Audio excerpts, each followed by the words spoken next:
الحمد لله رب العالمين والعاقبة للمتقين والصلاة والسلام على سيد الأنبياء والمرسلين نبينا محمد وعلى آله وأصحابه أجمعين ومن تبعهم بإحسان إلى يوم الدين أما بعد. قال الله تعالى: أعوذ بالله السميع العليم من الشيطان الرجيم فأما اليتيم فلا تقهر وأما السائل فلا تنهر وأما بنعمة ربك فحدث. ناظرین، ایک بار پھر سے آپ کا خیر مقدم ہے اسلامی سماج کے اس پروگرام میں. ناظرین، اب تک ہم نے اسلامی سماج کی بہت ساری بنیادوں کو آپ کے سامنے رکھا ہے. اسلامی سماج جن بنیادوں پر استوار کیا گیا ہے اس میں جیسا کہ تمام ہی سماج تمام قسم کے طبقات اور لوگوں پر مشتمل ہوتے ہیں. کسی بھی سماج میں نہ تو ہر آدمی مالدار ہوتا ہے اور نہ ایسا ہے کہ ہر ایک آدمی ہر ایک ضرورت سے خالی ہو، اور نہ ایسا ہے کہ ہر ایک آدمی اپنی ضروریات اپنی بنیاد پر فراہم کر لیتا ہو. اسلامی سماج میں بھی اس بات کا خیال رکھا گیا ہے. اسلامی سماج میں رہنے والوں کے لیے اس بات کی سخت تاکید کی گئی ہے کہ جو تمہارے سماج کے ضعیف اور کمزور لوگ ہیں، جو اپنے آپ کو کمزور سمجھتے ہیں یا کمزور ہیں واقعی میں، ان لوگوں کی خبر گیری کرنا تمہاری پہلی ذمہ داری ہے. یتیموں، بیواؤں، مسکینوں، غریبوں، ان تمام کا خیال رکھنا اسلامی سماج کی بنیادی ذمہ داری ہے. کسی اسلامی سماج میں یہ تصور نہیں کیا جا سکتا کہ اس میں بیوائیں، غریب، مسکین اور یتیم بے یار و مددگار ہیں اور ان کا کوئی پوچھنے والا نہیں. قرآن نے رسول اکرم صلی اللہ علیہ وسلم کو مخاطب کر کے فرمایا: فَأَمَّا الْيَتِيمَ فَلَا تَقْهَرْ وَأَمَّا السَّائِلَ فَلَا تَنْهَرْ. دیکھیے، اگر کوئی یتیم آتا ہے آپ کے پاس تو خبردار ایسا رویہ آپ کا نہیں ہونا چاہیے جو اس کے دل پر جبر اور زور والا محسوس ہو. وہ یہ سمجھے کہ آپ اس کو ڈانٹ رہے ہیں، پھٹکار رہے ہیں. وہ یہ سمجھے کہ آپ مزاج کے اعتبار سے بہت سخت ہیں اور اس کا آنا آپ کو پسند نہیں ہوا. قہر و جبر یہ کسی اور وقت کے لیے اور دوسرے لوگوں کے لیے اٹھا کر رکھیے. اگر یتیم کوئی آتا ہے تو اس کے ساتھ برتاؤ آپ کا ہمدردانہ، محبت بھرا، ہمدردی اور خیر خواہی والا ہونا چاہیے. اور اگر کوئی سائل آتا ہے، سوال کرنے والا، مانگنے والا، کوئی فقیر آپ کے دروازے پر آتا ہے تو آپ اس کو ڈانٹے نہیں، پھٹکارے نہیں، دھتکارے نہیں، لتاڑے نہیں، بلکہ آپ کے پاس اگر ہے تو آپ اس کو دیں، نہیں ہے تو اس سے معذرت کر لیں، اس سے معافی مانگ لیں. اس کے برخلاف عمل نہیں ہونا چاہیے. ناظرین، اگر رسول اکرم صلی اللہ علیہ وسلم کی ساری سیرت کو، ساری زندگی کو، 63 سالہ زندگی کو اگر رسول اکرم صلی اللہ علیہ وسلم کی ان دو ہدایات کی روشنی میں دیکھا جائے تو آپ کو یہ لگے گا کہ رسول اکرم صلی اللہ علیہ وسلم نے ان دونوں باتوں پر اتنے بہتر انداز میں عمل کیا ہے کہ کوئی دوسری مثال اس کی پیش نہیں کی جا سکتی. یتیموں کا خیال رکھنا نہ صرف یہ آپ نے اپنی ذمہ داری سمجھا، بلکہ اپنی بیٹی کو باوجود سخت ضرورت کے جو چیز نہیں دی وہ یتیموں میں بانٹی. حضرت فاطمہ رضی اللہ تعالی عنہ ایک بار غلام طلب کرنے کے لیے ابا سے گئیں کہ میں بہت پریشان ہوں، اتنے سارے کام کرتے کرتے تھک جاتی ہوں، ہاتھوں میں گٹے پڑ گئے ہیں، ایک غلام آپ مجھے بھی عنایت فرما دیں، آپ کے پاس بہت سے غلام آئے ہوئے ہیں. آپ نے اپنی بیٹی سے معذرت کر لی: بیٹی، فلاں محلے کے یتیموں کو تم سے زیادہ ضرورت تھی، میں نے سارے غلام ادھر بانٹ دیے.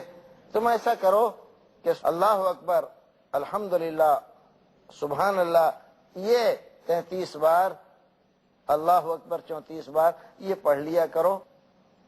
یہ تمہارے لیے ایک خادم کے مقابلے میں زیادہ بہتر ہوگا.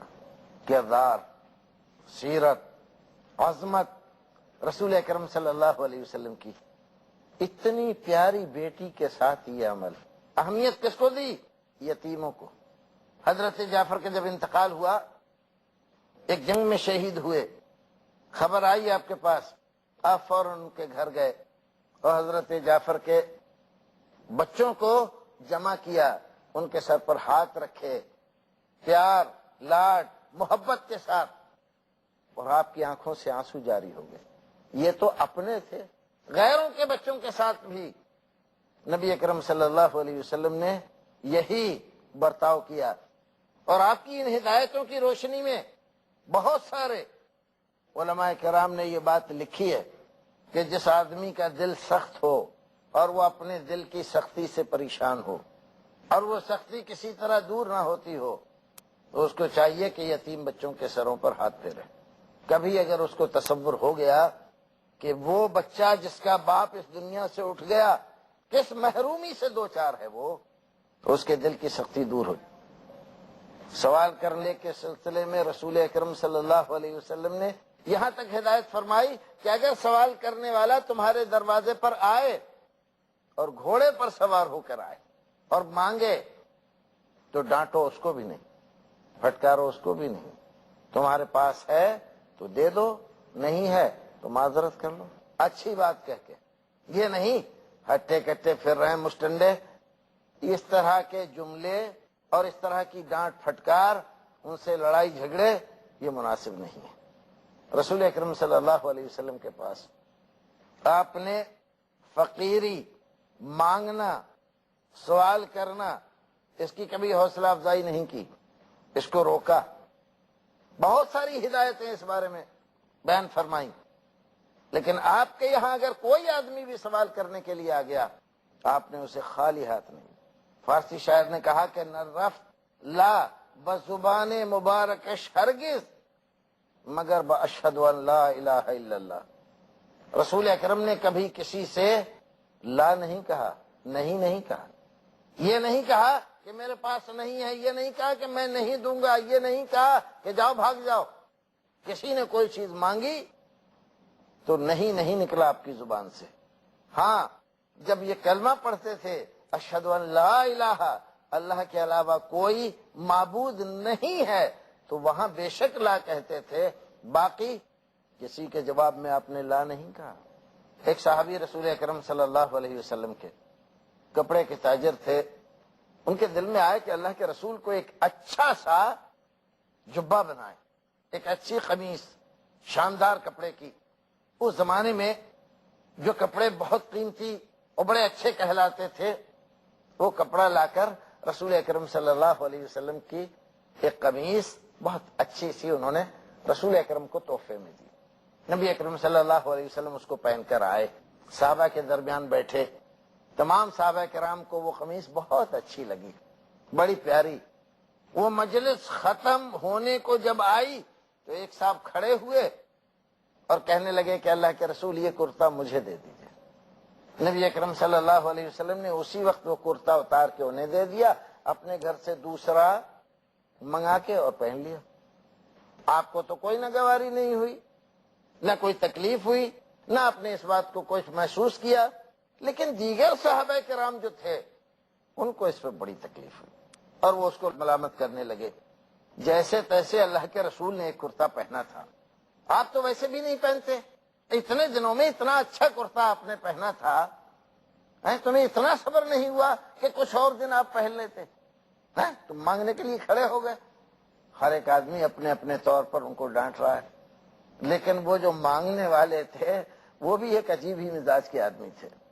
انہوں نے کہا کہ ارے مجھے لعنت ملامت کرنے والوں، تم کیا سوچ رہے ہو کہ یہ کرتا میں نے اچھا دیکھ کر اپنے لیے پہننے کے لیے لیا ہے؟ قسم پروردگار کی، میں نے یہ کرتا پہننے کے لیے نہیں، اپنے کفن کے لیے لیا ہے۔ اس لیے لیا ہے کہ جب میرا انتقال ہو تو میں وصیت کر جاؤں اپنے گھر والوں کو کہ میری تکفین و تدفین اس کرتے میں کی جائے۔ لیکن نبی اکرم صلی اللہ علیہ وسلم کو ذرہ برابر بھی اس بات کا ملال نہیں ہوا کہ نیا کرتا تھا، ابھی میں نے سلوایا تھا اور میں پہن کے آیا تھا اور انہوں نے مانگ لیا، مانگا دے دیا۔ رسول اکرم صلی اللہ علیہ وسلم کے پاس عجیب عجیب طرح کے لوگ آتے تھے مانگنے کے لیے۔ آپ مسجد نبوی میں تشریف رکھتے تھے اور اس وقت آپ کے جسم اطہر پر کمبل پڑا ہوا تھا۔ کمبل اس زمانے میں مشینیں تھی نہیں، اونٹ کے اون کا، اونٹ کے بالوں کی اون بنائی گئی اور ان سے کمبل بن لیا گیا۔ آپ اندازہ لگائیے کتنا کھردرا اور خشونت بھرا اور کتنا سخت ہوگا وہ، لیکن وہ آپ ڈالے ہوئے تھے بدن پر۔ ایک بدو آیا اور اس نے تیزی کے ساتھ اس کو کھینچا۔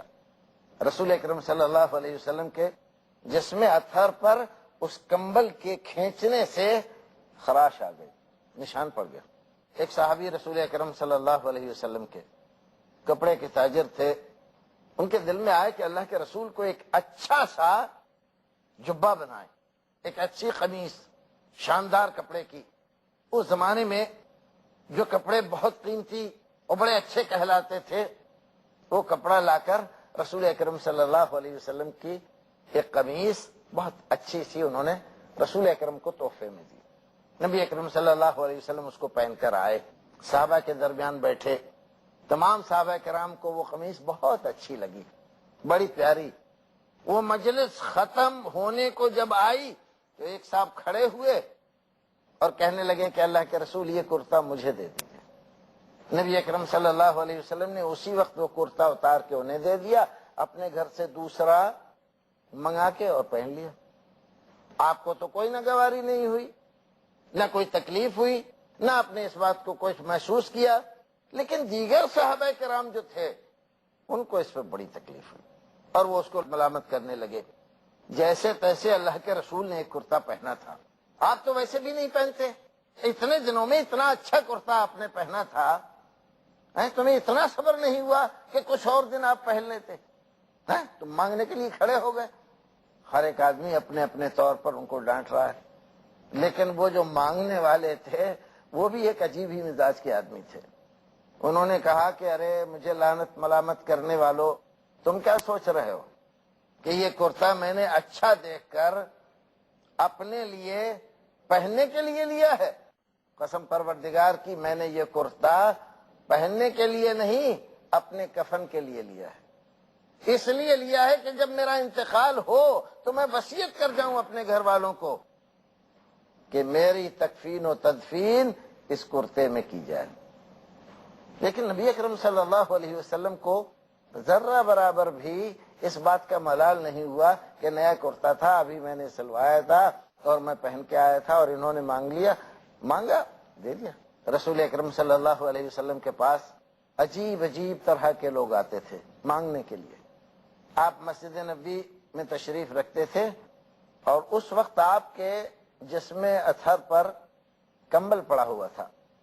کمبل اس زمانے میں مشینیں تھی نہیں، اونٹ کے اون کا، اونٹ کے بالوں کی اون بنائی گئی اور ان سے کمبل بن لیا گیا۔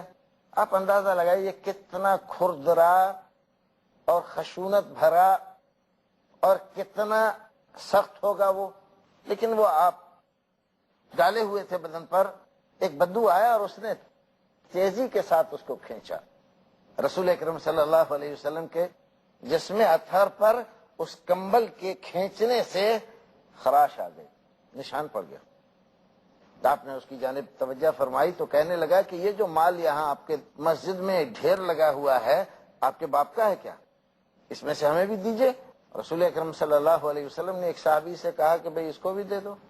آپ اندازہ لگائیے، ایک تو اس طرح کی گستاخی کہ آپ کے کمبل کو اس طرح سے کھینچا سختی کے ساتھ، پھر بجائے اس کے کہ اپنی ضرورت رکھے کہ میں ضرورت مند ہوں، میرے بچے زیادہ ہیں یا میرے پاس کھانے کے لیے نہیں ہے، اس میں سے مجھے بھی تھوڑا مل جائے تو اچھا ہے۔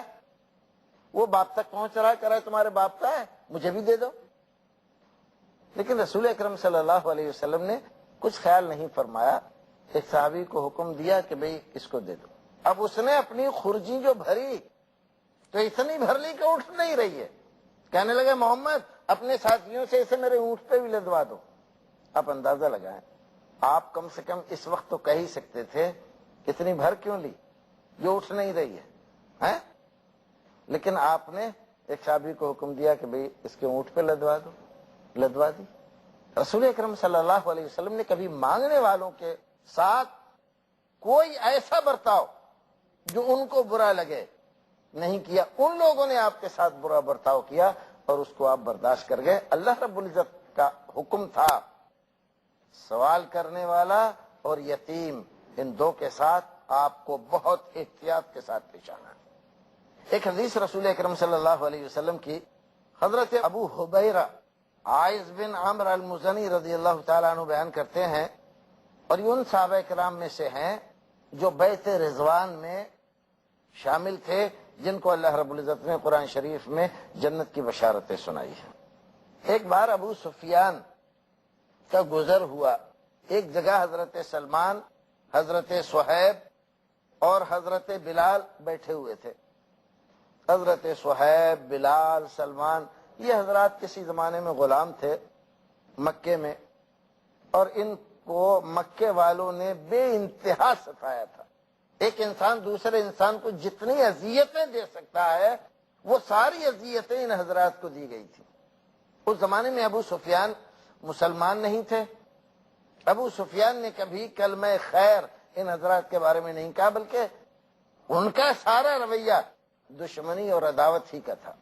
لیکن فتح مکہ کے موقع پر، جیسا کہ عام طور پہ مشہور ہے، وہ مسلمان ہو گئے۔ یہ حضرات بیٹھے ہوئے ہیں، کچھ لوگوں کا ایک گروہ سا تھا وہاں سے گزرا، اس میں ابو سفیان بھی ہے، حضرت ابو بکر صدیق بھی ہے۔ جب ان لوگوں نے دیکھا کہ ابو سفیان ادھر سے جا رہے ہیں تو انہوں نے کہا ما اخذ سیوف اللہ من عدو اللہ ما اخذها، افسوس اس بات کا ہے کہ اللہ کے دشمنوں سے اللہ کی تلواروں نے اچھی طرح بدلہ نہیں لیا۔ اشارہ، اور کوئی نہ سمجھاؤ تو نہ سمجھاؤ، لیکن حضرت ابو بکر صدیق ضرور سمجھ گئے کہ یہ لوگ کیا کہہ رہے ہیں، اور لوگ تو چلے گئے۔ حضرت ابو بکر وہاں رکے اور انہوں نے ان حضرات سے کہا ارے اتقولون ھذا لشیخ قریش و سیدہم، قریش کے سردار اور ان کے آقا کو تم لوگ اس طرح سے مخاطب کر رہے ہو، ایسے کہہ رہے ہو، یہ بات کہنے کی تمہارے؟ حضرت ابو بکر صدیق رضی اللہ تعالیٰ عنہ نے یہ سب باتیں کہیں اور چلے گئے۔ رسول اکرم صلی اللہ علیہ وسلم کی خدمت میں پہنچے، آپ کو یہ بات حضرت بلال، صہیب اور حضرت سلمان کی اچھی نہیں لگی تھی، اس لیے وہاں بھی آپ نے ان حضرات کو سرزنش کی، اور یہاں رسول اکرم کی خدمت میں پہنچے تو یہاں بھی شکایت کی۔ اللہ کے رسول ایسا ایسا ہوا۔ نبی اکرم صلی اللہ علیہ وسلم نے حضرت ابو بکر صدیق رضی اللہ تعالیٰ عنہ کی طرف دیکھا، کہا ابو بکر لعلک اغضبتہم، مجھے لگ رہا ہے تم نے ان لوگوں کو غصہ کر دیا، ناراض کر دیا، اور یاد رکھو لئن كنت اغضبتہم لقد اغضبت ربک، اگر یہ لوگ ناراض ہو گئے تو یقین جان لو رب ناراض ہو جائے گا تم سے، اگر ان کو غصہ آیا تو اللہ کو غصہ آ جائے گا۔ حضرت ابو بکر صدیق رضی اللہ تعالیٰ عنہ کانپ گئے، فوراً وہاں سے اٹھے اور ان حضرات کی تلاش میں نکلے تو دیکھا یہ حضرات وہیں بیٹھے ہوئے۔ فَأَتَاهُمْ فَقَالَ يَا اِخْوَتَاهْ أَغْضَبْتُكُمْ، اے میرے بھائیو کیا میں نے تم کو ناراض کر دیا؟ میں نے جو کچھ کہا تھا اس سے تمہیں تکلیف پہنچی، تمہیں غصہ ہوا؟ ان لوگوں نے سنا، کون ہے؟ ابو بکر۔ کہنے لگے لا یغفر اللہ لک یا اخی، نہیں نہیں بھائی کوئی بات نہیں ہے، اللہ آپ کو معاف کرے، اللہ بخشے آپ کو۔ یہ روایت مسلم شریف کی ہے۔ ذرا اس پہ تھوڑی دیر غور کریں، درجہ اور مرتبہ حضرت ابو بکر صدیق رضی اللہ تعالیٰ عنہ کا قریش میں، مسلمانوں میں، رسول اکرم کے نزدیک، سب جانتے ہیں تمام اہل سنت کے نزدیک اللہ کے رسول کے بعد ساری امت میں اگر درجہ ہے تو ابو بکر صدیق کا۔ حضرت ابو بکر صدیق نے مارا نہیں، گالی نہیں دی، کچھ نہیں کہا، صرف اتنا کہا کہ ارے تم لوگ ایسی نامناسب بات قریش کے ایک سردار سے ایسی ایسی کہہ رہے ہو، اتنی سی بات کہی تھی۔ رسول اکرم نے اس پر یہ فرمایا کہ اگر یہ لوگ ناراض ہو گئے تو اللہ ناراض ہو جائے گا۔ یہ کون تھے؟ بیچارے غلام، غریب، مسکین، یتیم، جن کا کوئی خاندان نہیں تھا، جن کی کوئی خبرگیری کرنے والا نہیں تھا، وہ لوگ۔ لیکن ان کا درجہ اور مرتبہ کیا ہے؟ اسلامی سماج میں ایسے لوگ غریب بے شک ہیں، غلام بے شک ہیں، نردھن بے شک ہیں، ان کا کوئی خاندان نہیں، ان کا کوئی خبرگیری کرنے والا نہیں، ان کے ساتھ کوئی کھڑے ہونے والا نہیں، لیکن اسلامی سماج میں ان کا درجہ اور مرتبہ یہ ہے کہ سب سے بڑی عزت رکھنے والا آدمی بھی اگر ان کے ساتھ کوئی ناروا سلوک کرتا ہے تو اللہ رب العزت ناراض ہو جاتا ہے۔ اسلامی سماج میں ان کی عزت بہت، احترام بہت ہے، اور ان کو کسی صورت میں اس بات کا احساس نہیں ہونے دیا جاتا کہ میاں تمہاری حیثیت ہی کیا ہے، تم کون ہو، تمہاری اوقات کیا ہے۔ نہیں، رسول اکرم صلی اللہ علیہ وسلم نے ابو بکر جیسی شخصیت کو یہ کہہ کر کہ اگر یہ ناراض ہو گئے تو رب ناراض ہو جائے گا، ابو بکر گھبرا گئے اور جا کر معافی مانگنے کے لیے تیار ہوئے، معافی مانگی، اور جب انہوں نے یہ کہہ دیا کہ نہیں نہیں نہیں، ہمیں کوئی آپ کے کہنے سے کوئی تکلیف نہیں ہوئی اور اللہ رب العزت آپ کو معاف کرے، تب جا کر ان کو سکون ہوا، ورنہ اس سے پہلے ان کو سکون نہیں ہوا۔ اس سے پتہ چلتا ہے کہ اسلامی سماج میں غریبوں، مسکینوں، بے سہارا لوگوں، مرد ہوں یا عورت، ان کی بڑی اہمیت ہے اور بڑی حیثیت ہے۔ تو اس لیے اسلامی سماج کیوں سنوارا گیا ہے، رسول اکرم صلی اللہ علیہ وسلم نے اس کی بنیادوں کو مضبوط کیا ہے، غریبوں، مسکینوں، یتیموں، بیواؤں کے خبرگیری کے ساتھ، ان کی خبرگیری ہوتی رہے۔ حضرت ابو ہریرہ رضی اللہ تعالیٰ عنہ رسول اکرم صلی اللہ علیہ وسلم کی ایک حدیث سناتے ہیں، بخاری مسلم کی حدیث، فرماتے ہیں السعی علی الارملہ والمسکین کالمجاہد فی سبیل اللہ واحسبہ قال وکالقائم الذی لا یفطر وکالصائم الذی لا یفطر۔ مسکینوں، یتیموں، بیواؤں کی خبرگیری کرنے والا آدمی اللہ رب العزت کے نزدیک ایسا ہے جیسے اپنی جان کی قربانی دینے کے لیے اللہ کے راستے میں نکلا ہو، ایسا ہے جو رات بھر قیام کرے، عبادت میں کھڑا رہے، ایسا ہے جو ہر دن روزہ رکھے اور کسی دن افطار نہ کرے۔ آپ اندازہ لگائیے غریبوں، مسکینوں، یتیموں، بیواؤں کا خیال اسلامی سماج میں کس قدر رکھا گیا ہے۔ ہم نے ذکر کیا تھا کہ رسول اکرم صلی اللہ علیہ وسلم نے اسلامی سماج کو جن بنیادوں پر کھڑا کیا ہے، ان میں غریبوں، مسکینوں، یتیموں، بے سہارا لوگوں، ان تمام کا بڑا خیال رکھا گیا ہے۔ اور اسلامی سماج میں یہ تصور ہرگز نہیں ہے کہ کوئی آدمی بے سہارا ہو، بے خاندان کا ہو، غریب ہو، مسکین ہو، اس کی کوئی خبرگیری لینے والا نہیں ہوگا، بلکہ سب سے پہلے جو اس سماج کا سب سے بڑا سربراہ ہے وہی اس کی خبرگیری کرنے کے فریضے کو اپنے اوپر لازم کرتا ہے۔ ہم نے یہ بتلایا تھا کہ رسول اکرم صلی اللہ علیہ وسلم نے یہ ارشاد فرمایا، بخاری شریف کی حدیث، حضرت ابو ہریرہ رضی اللہ تعالیٰ عنہ بیان فرماتے ہیں السعی علی الارملہ والمسکین، بیواؤں اور مسکینوں کی خبرگیری کرنے والا، کالمجاہد فی سبیل اللہ، ایسا ہے جیسے اللہ کے راستے میں جہاد کرنے والا۔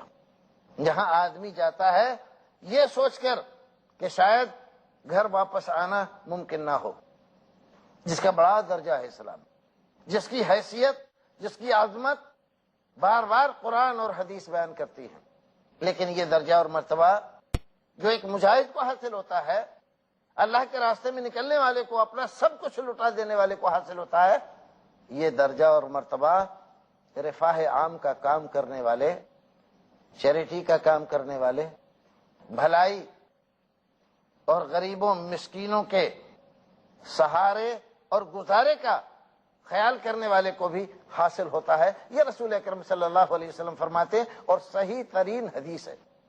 ایک آدمی گھر بار چھوڑ کر سرحدوں پر جا کر حفاظت کر رہا ہے، اور ایک آدمی آبادی میں رہتے ہوئے اپنے کام کرنے کے ساتھ ساتھ یہ دیکھتا ہے کہ ہمارے سماج میں کتنے یتیم ہیں، کتنے بے سہارا لوگ ہیں، کتنی ایسی عورتیں ہیں جن کی کوئی خبرگیری کرنے والا نہیں ہے، ان کے لیے کیا کیا جائے، اور اس میں لگا رہتا ہے، ان کو تکلیف اور پریشانی نہیں ہونے دیتا، ان کو اس بات پر مجبور نہیں ہونے دیتا کہ وہ گھر گھر جا کر مانگیں، گلی کوچوں میں بیٹھ کر دہائیاں دیں، آوازیں کھینچیں اور لمبی لمبی دعائیں لوگوں کو دے دے کر ان سے مانگے، نہیں، بلکہ ان کے کھانے پینے کا بندوبست، ان کے رہنے سہنے کا بندوبست اس انداز سے کرتا ہے کہ ان کو کسی طرح کی تکلیف نہ ہو۔ ایسا آدمی مجاہد فی سبیل اللہ کی قائم مقام ہے۔ حضرت ابو رضی اللہ تعالیٰ عنہ فرماتے ہیں، میرا خیال ہے آپ نے یہ بھی فرمایا، وَكَالْقَائِمِ الَّذِي لَا يَفْطُرُ، راتوں کو قیام کرنے والا، نماز پڑھنے والا، نیند چھوڑ دی، بستر چھوڑ دیا، مصلی بچھایا، وضو کر کے کھڑا ہو گیا اور نماز پر نمازیں پڑھے چلا جا رہا ہے، پیر دکھ رہے ہیں، تھکان ہو رہی ہے، لیکن اس کے باوجود نماز پڑھنا نہیں چھوڑ رہا ہے، اور وَكَالصَّائِمِ الَّذِي لَا يُفْطِرُ، اور ایسے روزے دار کی طرح ہے جو روزے پہ روزہ رکھتا چلا جاتا ہے، افطار نہیں کرتا۔ کتنا درجہ اور مرتبہ ہے روزے دار کا اور نمازی کا، لیکن یہ درجہ اور مرتبہ اس آدمی کو حاصل ہو جاتا ہے جو بے سہارا، بیواؤں، یتیموں اور مسکینوں کا خیال رکھتا ہے اور ان کے لیے بندوبست کرتا ہے۔ ایک اور حدیث رسول اکرم صلی اللہ علیہ وسلم، آج ہمارے زمانے کا جو حال ہے، جو ہمارے سماج میں ہو رہا ہے، اس کو دیکھو اور رسول اکرم صلی اللہ علیہ وسلم کی اس حدیث کو دیکھو۔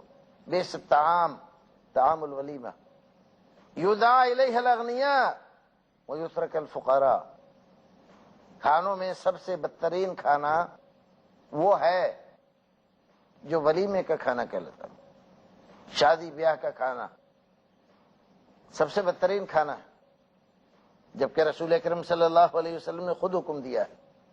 حضرت عبد الرحمن کو فرمایا، اولم ولو بشاتن، ولیمہ ضرور کرو۔ ولیمہ اتنا لازم کہ آپ یہ فرما رہے ہیں کہ ضرور کرو ولیمہ، اگر کچھ نہ ملے تو ایک بکری ہی صحیح، لیکن ولیمہ ضرور کرو۔ شادی کی ہے تم نے، ولیمہ ضرور کرو۔ لیکن رسول اکرم فرماتے ہیں کہ سب سے بدترین کھانا ولیمے کا کھانا ہے۔ کون سا ولیمہ؟ وہ ولیمہ یدعا الیہ الاغنیاء، جس میں مالداروں کو تو دعوت دی جائے، ان کو بلایا جائے، مالداروں کو ڈھونڈ ڈھونڈ کر لایا جائے، کارڈ بھی بھیجا جائے، بلانے والا بھی بھیجا جائے، پھر فون بھی کیے جائیں ان پر، اور وہ بہانے پر بہانے کرتے رہیں۔ لیکن اگر غریب کوئی آدمی پہنچ جائے تو اسے لتاڑ دیا جائے، وہاں سے فقیروں کو چھوڑ دیا جائے، مالداروں کی دعوت دی جائے۔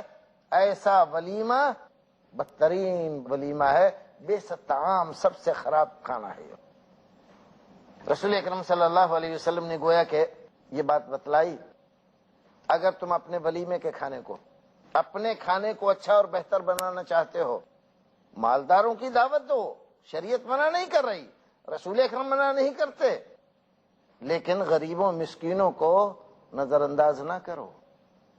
لیکن آج ہوتا کیا ہے، ولیمے کا کھانا تو پھر بھی خوشی کا کھانا ہوتا ہے، آدمی خوشی میں اندھا ہو جاتا ہے۔ وہ کھانا جو لوگ ایصال ثواب کے لیے کرتے ہیں، اپنے ماں باپ کی مغفرت اور بخشش کے لیے کرتے ہیں، تیجا، 10واں، 40واں، 20واں برسی، ان کھانوں میں بھی آج دیکھا جاتا ہے کہ موٹے موٹے فقیر بلائے جاتے ہیں، اور ایسے موقع پر اگر کوئی غریب آ جائے بیچارہ ڈرتے ہوئے، کانپتے ہوئے، اور کہے کہ ایک روٹی ہمیں مل جاتی تو اچھا تھا، تو اس کو دھتکار دیا جائے، گالی دی جائے اس کو، ارے کوئی ہے نہیں، پکڑے اس کا، لے جاؤ۔ جو بچا ہوا کھانا ہے وہ تک ان کو نہ اٹھانے دیا جائے۔ ایسی حرکتیں بھی آج ہمارے سماج میں ہو رہی ہیں۔ ہمارا سماج اسلامی سماج نہیں رہا۔ اگر آپ چاہتے ہیں اپنے سماج کو اسلامی سماج بنانا، اور آپ اسلامی سماج کی واقعی صورت دیکھنا چاہتے ہیں، تو اسلامی سماج وہ ہوتا ہے جس میں غریبوں، مسکینوں، یتیموں، بیواؤں، ان کو اولیت دی جاتی ہے، ان کو پہلے بلایا جاتا ہے، ان کو عزت اور احترام سے بٹھایا جاتا ہے، عزت اور احترام سے کھلایا جاتا ہے، اور باقی جو طبقات ہیں سماج کے، ان کو بھی بلایا جاتا ہے۔ کوئی تفریق نہیں کی جاتی. ان کے لیے الگ آئٹم اور ان کے لیے الگ آئٹم، ان کے لیے الگ جگہ بیٹھنے کی، ان کے لیے الگ جگہ بیٹھنے کی، ان کو ریسیو کرنے والے الگ، ان کو ریسیو کرنے والے الگ. ہر ایک چیز میں آپ نے تفریق کر دی، سماج کو ایسا بانٹا کہ وہ ملنے کے لیے تیار ہی نہیں، کوئی صورت ہی نہیں ہو رہی ہے. اور ایک آدمی اپنی غربت کی وجہ سے اتنا شرمندہ ہو جاتا ہے کبھی کبھی کہ اپنی جان دے دیتا ہے، خودکشی کر لیتا ہے. ایسی نوبت ہم دیکھتے ہیں کہ رسول اکرم صلی اللہ علیہ وسلم نے جو سماج بنایا تھا، بڑے بڑے غریب لوگ تھے، بڑی غربت تھی، کئی کئی دن کھانے کو کچھ نہیں ملتا تھا. لیکن ایک واقعہ بھی رسول اکرم صلی اللہ علیہ وسلم کے زمانے کا ایسا نہیں ملتا کہ کسی آدمی نے غربت کی وجہ سے خودکشی کی ہو، آتم ہتیا کی ہو.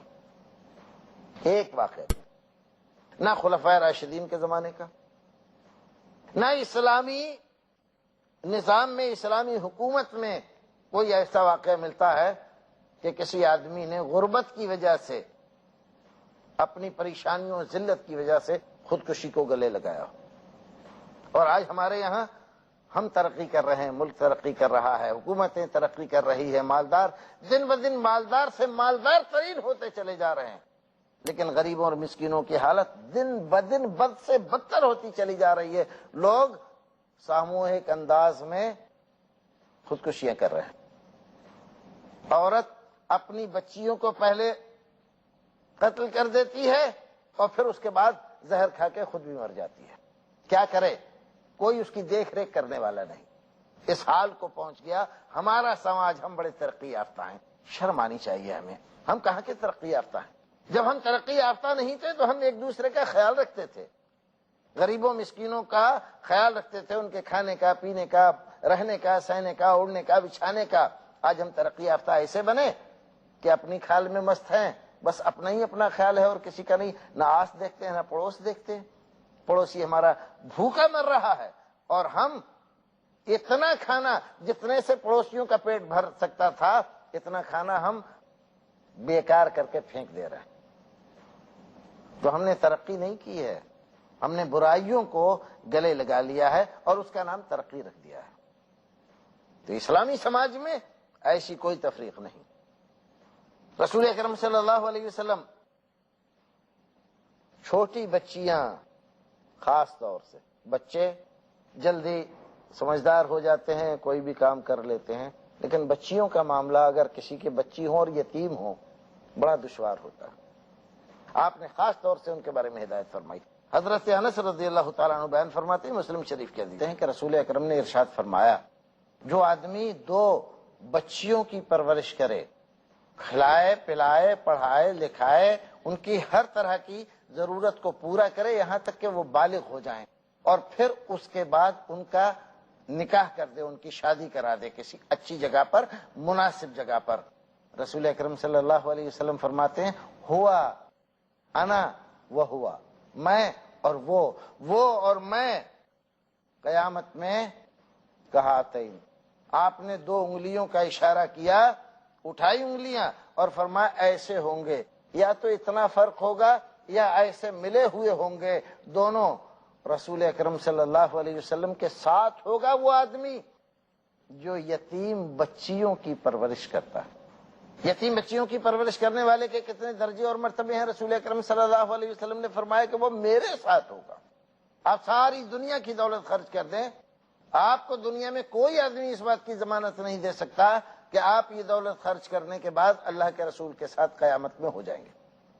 لیکن نبی اکرم صلی اللہ علیہ وسلم خود ضمانت دے رہے ہیں کہ اگر آپ 2 بچیوں کی کفالت کریں اور سب طرح کی ضرورتیں پوری کر کے بالغ ہو جائیں تو ان کی اچھی جگہ شادی کر دیں تو قیامت کے دن آپ میرے ساتھ ہوں گے. خود نبی اکرم صلی اللہ علیہ وسلم اس کو یہ بشارت سنا رہے ہیں. اسلامی سماج میں یتیم بچیوں کا مسئلہ یا بچیوں کا مسئلہ کوئی مسئلہ نہیں، کیونکہ اس کی کفالت کرنے والے ایک نہیں کئی مل جاتے ہیں. ہم دیکھتے ہیں نبی اکرم صلی اللہ علیہ وسلم فتح مکہ کے بعد جب واپس لوٹنے لگے مدینے کے لیے تو ایک بچی آپ کے پیچھے یا امی کہہ کر آواز دینے لگی. رسول اکرم صلی اللہ علیہ وسلم نے اس بچی کو اٹھا کر اپنے ساتھ اونٹ پر بٹھا لیا۔ یہ بچی حضرت حمزہ رضی اللہ تعالیٰ عنہ کی تھی۔ حضرت جعفر آئے، کہا اللہ کے رسول یہ بچی مجھے دے دیجئے۔ کیا کرو گے؟ اللہ کے رسول میں اس کی کفالت کروں گا، پرورش پرداخت کروں گا، اور جو اس کی بھی ذمہ داریاں ضرورتیں ہیں وہ سب میں پوری کروں گا اور اچھی جگہ پر شادی کرا دوں۔ حضرت علی آ گئے، کہنے لگے اللہ کے رسول نہیں، یہ بچی مجھے دے دیجئے آپ، اس کی ذمہ داریاں ساری میں اٹھاؤں گا۔ یہ حضرات تو کہہ ہی رہے تھے، حضرت زید آ گئے، کہنے لگے اللہ کے رسول یہ بچی مجھے دے دیجئے۔ تم کیا کرو گے بھائی؟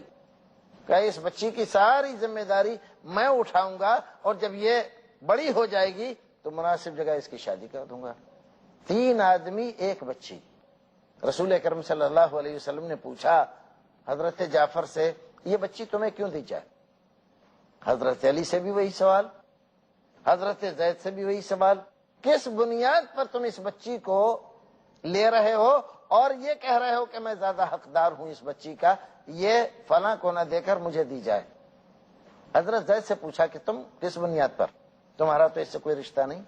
کہا اللہ کے رسول یہ میری آقا کی بیٹی ہے، میں اپنے آقا کی کوئی خدمت نہیں کر سکا، میں چاہتا ہوں کہ اس کی خدمت کر کے میں کچھ حق ادا کر پاؤں، اپنے لیے سعادت سمجھوں گا، اپنے لیے خیر و برکت کا باعث سمجھوں گا اس بچی کی خدمت کر کے، اس کی پرورش و پرداخت کر کے۔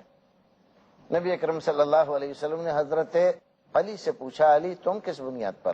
کہ اللہ کے رسول میری بنیاد تو بہت ظاہر ہے، میرے چچا کی بیٹی ہے، میری بہن لگتی ہے، میں زیادہ حقدار ہوں اس کی پرورش کرنے کا، آپ مجھے دے دیجئے اس کو۔ حضرت جعفر سے پوچھا کہ جعفر آپ کس بنیاد پر؟ کہا اللہ کے رسول میں تو سب سے زیادہ مستحق ہوں۔ کیسے؟ ایک تو میرے چچا کی بیٹی ہے، حضرت جعفر و حضرت علی دونوں بھائی بھائی ہیں، وہ حضرت حمزہ ان کے چچا تھے، میرے چچا کی بیٹی ہے، میری بہن ہوتی ہے، اس اعتبار سے میں حقدار ہوں، اور یہ حق حضرت علی بھی دکھا رہے ہیں۔ تو ایک اور حق بھی ہے میرا، اس کی خالہ میرے نکاح میں ہے، بچی اپنے خالہ کے یہاں رہے یا ماں کے یہاں رہے، ایک ہی بات ہے اللہ کے رسول، میں زیادہ حقدار ہوں۔ رسول اکرم صلی اللہ علیہ وسلم نے وہ بچی حضرت جعفر کو دے دی۔ آپ اندازہ لگائیے یہ وہ سماج ہے جس سماج میں بچی پیدا ہوتے ہی باپ ماں کی گود سے اس کو چھین کے، اور زندہ بچی زندہ ہے، گڑھا کھودا، اس میں پھینکا اور اوپر سے مٹی ڈال دی، وہ چیخ رہی ہے، چلا رہی ہے، اس کو مارنے کی زحمت بھی نہیں کرتا تھا، وہ ایسے ہی دب کر مر جاتا۔ عرب کے ایسے سخت سماج میں رسول اکرم صلی اللہ علیہ وسلم نے جب اسلامی سماج کا نرمان کیا، اسلامی سماج کی دیواریں استوار کی، تو اس کا اثر یہ ہوا کہ ایک بچی کو طلب کرنے والے 3 آدمی سامنے آ گئے کہ یہ بچی ہمیں دے دی جائے، ہم اس کی پرورش و پرداخت کریں گے۔ نبی اکرم صلی اللہ علیہ وسلم کی ایک اور حدیث، رسول اکرم صلی اللہ علیہ وسلم حضرت مصعب ابن سعد بن ابی وقاص بیان کرتے ہیں، ایک بار حضرت سعد کچھ خیال ہوا، یہ جو لوگ ہیں غریب مسکین جو نبی اکرم صلی اللہ علیہ وسلم کے آس پاس اکثر چکر لگاتے رہتے تھے، انہوں نے سوچا ہم بڑے قبیلے کے آدمی ہیں، بڑے خاندان کے آدمی ہیں، ہمارا خاندان بڑا ہے، ہمارا عہدہ بڑا ہے، ہمارا درجہ بڑا ہے، یہ خیال ان کے دل میں پیدا ہوا۔ رَأَى سَعْدٌ أَنَّ لَهُ فَضْلًا عَلَى مَنْ دُونَهُ، یہ جو کمزور لوگ ہیں، غریب لوگ ہیں، نردن لوگ ہیں، ان پر ان کو فضیلت حاصل ہے۔ فقال النبی صلی اللہ علیہ وسلم هل تنصرون وترزقون الا بضعفائكم، کیسے کھچڑی پک رہی ہے تمہارے دماغ میں؟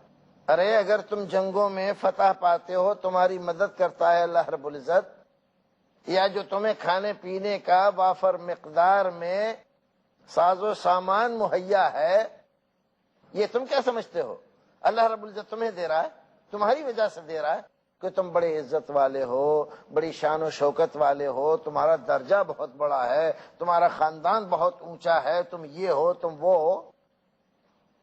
فرمایا نہیں، تمہاری مدد ہوتی ہے اللہ رب العزت ان غریبوں مسکینوں کی وجہ سے کرتا ہے۔ تمہیں رزق بھی ملتا ہے ان غریبوں مسکینوں کی وجہ سے، ان کی دعائیں، یہ تمہارے گھر آتے ہیں، مانگتے ہیں، تم انہیں دیتے ہو، یہ دعائیں دیتے ہوئے چلے جاتے ہیں۔ اللہ رب العزت ان کی دعاؤں کے سبب سے تمہیں رزق بھی دیتا ہے، تمہاری مدد بھی کرتا ہے، ضرورتیں بھی پوری کرتا ہے، تمہارے اوپر آنے والی بلاؤں اور مصیبتوں کو بھی ٹالتا ہے۔ ناظرین ذرا توجہ فرمائیں، غریب مسکین جن کو سارے لوگ بوجھ محسوس کرتے ہیں، بوجھ سمجھتے ہیں۔ آج کل ہمارے معاشرے اور ہمارے سماج کا حال تو یہ ہے کہ بعض لوگ بھئی غریبی کیسے دور کی جائے، تو غریبی دور کرنے کا ایک نسخہ ان کے پاس ہے کہ غریبوں کو دور کر دیا جائے۔ نہ رہے گا بانس، نہ بجے گی بانسری، نہ غریب ہوں گے، نہ غربت نظر آئے گی۔ لیکن نبی اکرم صلی اللہ علیہ وسلم ہمیں تصور دے رہے ہیں ایسی بات نہیں ہے۔ ان کا وجود، ان کا تحفظ، ان کے ساتھ تمہاری دلچسپی بنی رہنی چاہیے کہ اللہ رب العزت ان کی دعاؤں کی برکت سے تمہاری مدد بھی کرتا ہے اور تمہیں رزق بھی فراہم کرتا ہے۔ تمہاری مدد اور تمہارا رزق، تمہاری فراخی، تمہاری شان شوکت اور یہ جو کچھ تمہارے پاس نظر آ رہا ہے، یہ تم نے اپنے بلبوتے حاصل نہیں کیا۔ یہ مت سمجھنا تمہاری اپنی چالاکی اور چترائی کی وجہ سے تمہیں ملا ہے۔ یہ نام ہے اللہ رب العزت کا، اور اس میں بہت بڑا دخل ان لوگوں کی دعاؤں کا ہے۔ جس سماج اور معاشرے میں غریبوں مسکینوں کا خیال رکھا جاتا ہے، یتیموں کی خبرگیری کی جاتی ہے، نردھن اور بے سہارا لوگ جس سماج میں عزت کی نظر سے دیکھے جاتے ہیں، وہ سماج ترقی کرتا ہے۔ سماج میں غریبوں مسکینوں بیواؤں کے ہونے کی وجہ سے دو چیزیں ایسی ہیں جو ہمیں بہت فائدہ دیتی ہیں۔ کسی چیز کا احساس، اس کی قیمت تب معلوم ہوتی ہے ہمیں جب وہ چھن جاتی ہے۔ ایک ایسے آدمی کو ہم دیکھتے ہیں کہ جس کے پاس کپڑے ثابت نہیں ہیں، سخت جاڑا پڑ رہا ہے، تو ہمیں احساس ہوتا ہے کہ اللہ رب العزت نے بڑا کرم کیا ہے ہمارے اوپر، تو ہم اللہ رب العزت کا شکر ادا کر سکتے ہیں، ادا کر پاتے ہیں۔ اگر ہمارے سماج میں کوئی آدمی ایسا نہ ہو تو ہم اللہ رب العزت کا شکر ادا نہیں کر سکتے، بھول جائیں گے کہ شکر کس کو کہتے ہیں۔ ہر ایک آدمی اپنی کھال میں مست ہو کر دوسرے کا خیال ترک کر دے گا، اور یہ لوگ سماج اور معاشرے میں جہاں ہمیں اللہ رب العزت کا شکر یاد دلاتے ہیں، وہیں پر ہمیں ایک دوسرے کے خیال رکھنے کی طرف توجہ دلاتے ہیں کہ ہم اپنے والدین کا، اپنے خاندان کے، اپنے رشتہ داروں کے، ان لوگوں کا جو ضعیف ہیں، کمزور ہیں، ان کی طرف ہم توجہ کر پاتے۔ اور اگر یہ چیز ختم ہو جائے، سماج سے ایسے لوگوں کو اٹھا کر پھینک دیا جائے، تو صبر و شکر کی دولت ہمارے ہاتھوں سے چھن جائے گی۔ اس لیے اپنے سماج کے لیے ان لوگوں کو بوجھ مت خیال کرو، بلکہ یہ سمجھو کہ ان کی وجہ سے ہمیں اللہ رب العزت کا شکریہ ادا کرنے کا موقع مل جاتا ہے کہ اللہ رب العزت ہمیں بھی ایسا بنا سکتا تھا، لیکن اس نے ہمیں تمام طرح کی ضرورتیں فراہم کی اور بافراغت رکھا۔ اے پروردگار تیرا ہزار ہزار شکر ہے کہ تو نے ہمیں ہر طرح کی ضرورت کی چیز سے نواز کر دوسروں کے سامنے جانے اور دست نگر بننے سے محفوظ رکھا۔ اس طرح ہم اپنے سماج کو ایک اچھی سوچ دیتے ہیں، اچھا پیغام دیتے ہیں، اچھے جذبات دیتے ہیں، اور اگر ان لوگوں کو نکال دیا جائے تو اچھی سوچ، اچھے جذبات، اچھے خیالات یہ بھی نکل جاتے ہیں۔ پروردگار ہمیں اور آپ کو نیک عمل کرنے کی توفیق عطا فرمائے، اور پروردگار کسی بھی انسان کو کسی دوسرے کے در کا محتاج نہ رکھے، اپنے ہی در کا محتاج رکھے کہ اس کے در پہ جانے پہ کبھی عزت نہیں جاتی۔ انشاءاللہ پھر ملیں گے اگلے ایپیسوڈ میں ایک نئے عنوان کے ساتھ، اسلامی سماج کی خصوصیات کے تحت۔ تب تک کے لیے اللہ حافظ۔